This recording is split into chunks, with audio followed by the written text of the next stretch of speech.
My name is Beston. I live in Cape Town. Also, I do delivery. Interbet helped me to realize my dreams.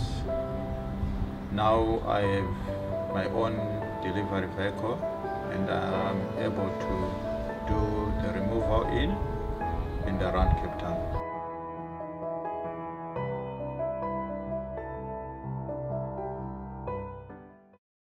Well, the card doesn't get easier as we get into it. Race number 5, an MR 90 handicap over 1800 meters. This is the start of Jackpot 2 at 3:10. We've got a rerun for you there of Kitchikal when finishing 3rd.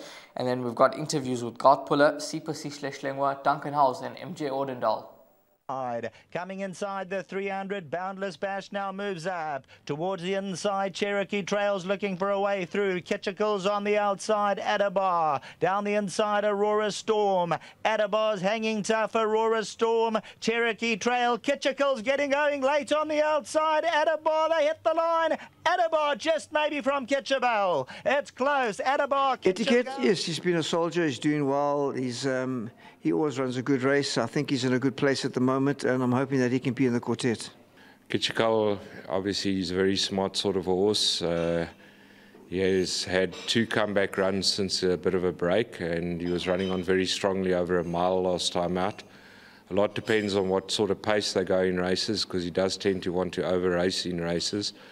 But I think stepping up to the 1800 meters now, which he's bred to do, and with a decent draw, I think he'll give a very good account of himself. Yeah, El Ravian, he's also a decent sort of horse, a little bit more immature than Kitchikal.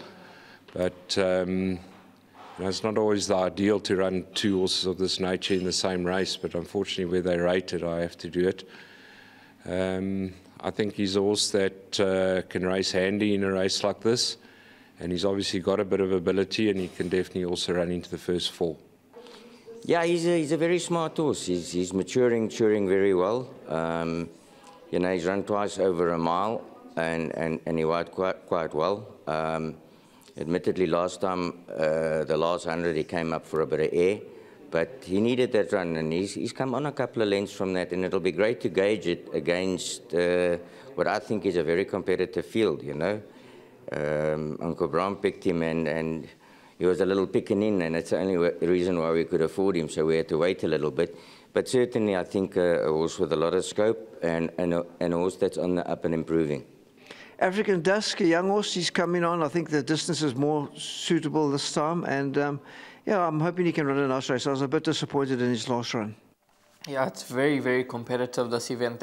I'll call it 5-1 the field, even though Kitchikal's at 9-2. It's Aurora Storm at 5-1, Haslo Grande Etiquette 7-1, 8-1 El Ravian 10-1, and Better Bar those. And this is the type of race where you need to go field, because trying to sort of cut your selections down and be strong on a certain individual, I don't think it's going to be too easy.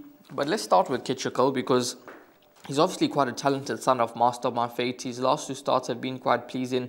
He's got a good draw, 60.5 kgs on the back. Shouldn't be a concern for him. He's quite a strapping son of Master My Fate, so I think he'll be able to carry the weight. The question for me is, would he be able to see out the 1800 meter trip? That would be the only question mark for me. Otherwise, I think he's got a huge winning chance. That's exactly my same big question. Earlier on when Kitchikal was running, I thought up to 1400, very effective. Now that they've learnt and taught him to settle, the further they go, the better he'll be, provided there's a pace on. If there's no pace on, I think they're in a little bit of trouble. 1600 meters last time, he ran across this track. He stayed on nicely behind Adabar.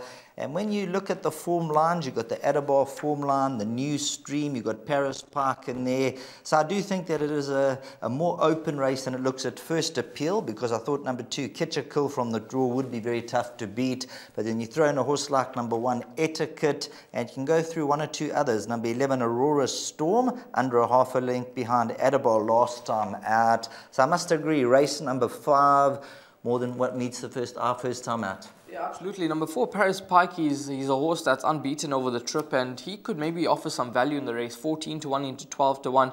He's got a good draw. He's won at the course, and he's the type of horse that can certainly be competitive. He bounced back to some of his better form last time out with a good second to New Stream, and he's waited to turn that form and get the better of New Stream, and you would expect him to do so given that New Stream is an 8-year-old, whereas he's still a 4-year-old. There's probably a bit more to come from him, and the Robbie Hill, yeah, they're on fire at the moment. That's the turning point when the stable starts to go hot. If you look at the course and distance 1 from 1, and also course and distance 1 from 1, distance 2 from 2. So you have to throw in number 4, Paris Park, number 11, Aurora Storm. And what do you make of number 10, Haslo Grande? Greyville would be the question mark for me, because he's quite a big horse, Sheldon, and I think just Hollywoodbets Greyville could just be the undoing to those horses. He's got a 10 draw. It's going to be interesting to see how they actually ride him, because I would think that they have to go forward with him. I don't think that you want to get caught deep with this individual, or possibly even drop him out, because I'm not sure if he's got a turn of foot, or if he's just the type of horse that stays on at the end and builds on what he is showing out in front. So it's going to be interesting to see how this horse does go at the course, and he'll be also I'll be keeping an eye on. Race number 5 all depends on the pace. If the pace is hot, number 2, Kitchikel, hopefully can mow them down. But as you heard from both Rahil and myself, this is a race where you can throw in maybe 4 or 5 runners and maybe find a bit of a spook in race number 5.